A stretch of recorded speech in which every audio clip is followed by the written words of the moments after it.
CCTV hot news നിങ്ങൾക്കായി സമർപ്പിക്കുന്നത് Powerguard solar system Koonamuchi. നമസ്കാരം. CCTV ഹോട്ട് ന്യൂസിലേക്ക് സ്വാഗതം. സുരേഷ് ഗോപി കേന്ദ്രമന്ത്രിസഭയിലേക്ക്. BJPയുടെ കേരളത്തിൽ നിന്നുള്ള ആദ്യ MP-യായ സുരേഷ് ഗോപി മൂന്നാം മോദി സർക്കാരിൽ മന്ത്രിയാകും. കേന്ദ്ര നേതൃത്വത്തിൽ നിന്നുള്ള നിർദ്ദേശം സംസ്ഥാന നേതൃത്വത്തിന് ലഭിച്ചതായാണ് സൂചന. നിയന്ത്രണം വിട്ട സ്കൂട്ടർ ബസ്സിനടിയിലേക്ക് തെന്നി വീണ് യുവാവിന് ദാരുണാന്ത്യം. പൂവത്തൂർ രായമരക്കാർ വീട്ടിൽ അബ്ദുമോന്റെ മകൻ മുഹമ്മദ് സഫറാണ് മരിച്ചത്. വെള്ളിയാഴ്ച രാവിലെ 10 മണിയോടെയായിരുന്നു അപകടം.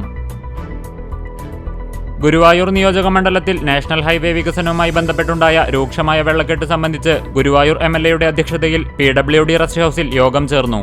വാട്ടർ അതോറിറ്റി പൈപ്പുകൾ മുറിയുന്നതിനാൽ കുടിവെള്ള വിതരണം നിലയ്ക്കൽ, റോഡുകളുടെ ശോചനീയാവസ്ഥ എന്നിവ സംബന്ധിച്ച് യോഗത്തിൽ ചർച്ച ചെയ്തു.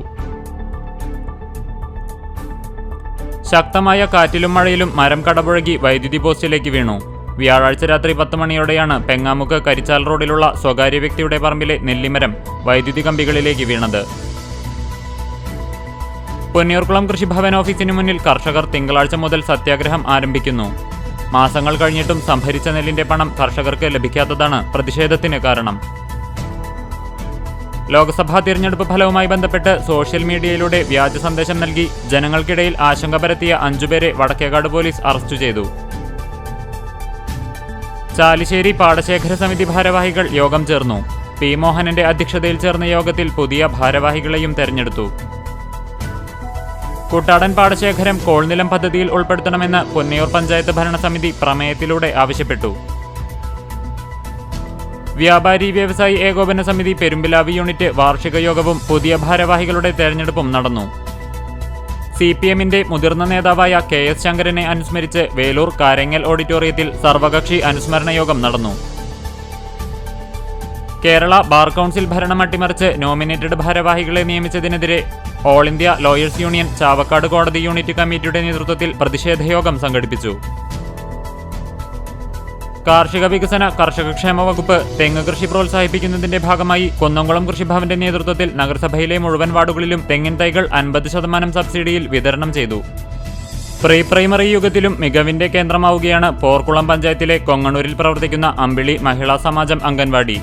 ചെറിയ ഒരു പ്രദേശത്തെ പ്രതിനിധാനം ചെയ്യുമ്പോഴും ബ്ലോക്കിലെ തന്നെ ഏറ്റവും കൂടുതൽ കുരുന്നുകളെത്തുന്ന അംഗൻവാടികളിലൊന്നാണ് അമ്പിളി മഹിളാ സമാജം അംഗൻവാടി. കാട്ടകമ്പൽ ഗ്രാമപഞ്ചായത്ത് കരിയാമ്പ്ര 55-ാം നമ്പർ അംഗൻവാടിയുടെ 27ാമത് വാർഷികാഘോഷവും വിരമിക്കുന്ന അധ്യാപിക TP രാധയുടെ യാത്രയപ്പ് സമ്മേളനവും നടന്നു. പ്രകൃതി സംരക്ഷണ സംഘം തൃശൂർ ജില്ലാ കമ്മിറ്റിയുടെ നേതൃത്വത്തിൽ ലോക പരിസ്ഥിതി ദിന വാരാചരണം സംഘടിപ്പിച്ചു. ലോക പരിസ്ഥിതി ദിനത്തോടനുബന്ധിച്ച് സഹകരണ വകുപ്പിന്റെ ആഭിമുഖ്യത്തിൽ നടപ്പാക്കിയ ഹരിതം സഹകരണം പദ്ധതിയുടെ ഭാഗമായി വേലൂർ സർവീസ് സഹകരണ ബാങ്കിന്റെ നേതൃത്വത്തിൽ പ്ലാവിൻ തൈകൾ നട്ടു. Perumannur PFA arts and sports club sports injury പഠന ക്യാമ്പ് നടത്തി. എടപ്പാൾ നിരാമയ ആയുർവേദ ആശുപത്രിയുടെ സഹകരണത്തോടെയാണ് പഠന ക്യാമ്പ് സംഘടിപ്പിച്ചത്. പെരുമ്പിലാവ് TMVHS സ്കൂളിലേക്ക് 1980-81 SSLC ബാച്ച് ഓർമ്മച്ചെപ്പ് കൂട്ടായ്മ വാട്ടർ പ്യൂരിഫയർ പ്ലാന്റ് നിർമ്മിച്ചു നൽകി. CCTV ഹോട്ട് ന്യൂസ് നിങ്ങൾക്കായി സമർപ്പിക്കുന്നത് പവർഗാർഡ് സോളാർ സിസ്റ്റം കൂനമുച്ചി. ഇതോടെ CCTV ഹോട്ട് ന്യൂസ് സമാപിക്കുന്നു. കൂടുതൽ വാർത്തകൾക്കും വിശേഷങ്ങൾക്കും ഞങ്ങളുടെ web page, YouTube channel, Facebook page എന്നിവ സന്ദർശിക്കുക. തത്സമയ വാർത്തകൾക്കായി www.cctv online.tv സന്ദർശിക്കുക. നമസ്കാരം.